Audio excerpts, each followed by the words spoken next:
আমি জনগণকে সবাই আমি 2003-এ পাশ করে আসছি, তখন বিএনপি সরকার ক্ষমতায়, কিন্তু আমার প্রত্যেকটা মন্ত্রীকে আমার পছন্দ করতে পারো, আমার কিছু বিশ্বাস করে অনেক ইভেন্ট দেখলাম, আমার নিজের দল দেখলাম, আমার এটা দেখলাম, আমি রাষ্ট্রপতিরা দিয়ে এখানে কাজ করছি, আমার অনাস্থা আসছে, কর্মচারী না মিলে আমাকে আবার জামানা করছে, সবকিছু মিলাইতে হবে। আমি তো আপনি মনে করেন এরকম,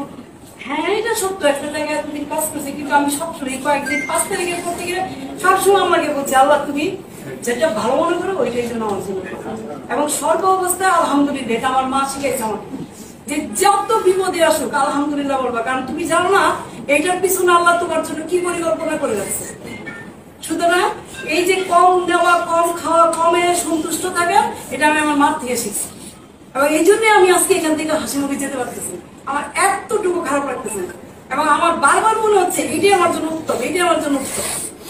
এবং এইটাই আল্লাহর সবচেয়ে বড়, আল্লাহ আমার জন্য নির্ধারণ সবার জন্য হয়েছে। যদি আমাকে একা কেউ এটা করতে যেত তাহলে অবশ্যই প্রতিবাদ করত, যেহেতু সমগ্র দেশে একটা বিশেষ পরিস্থিতিতে বিশেষ সিদ্ধান্ত নেওয়া হয়েছে, ওই সিদ্ধান্তের প্রতি সম্মান দেখা আমি থাকতাম। দেখাবো আপনাদের সাথে, ভালো থাকেন সবাই, সুস্থ থাকেন।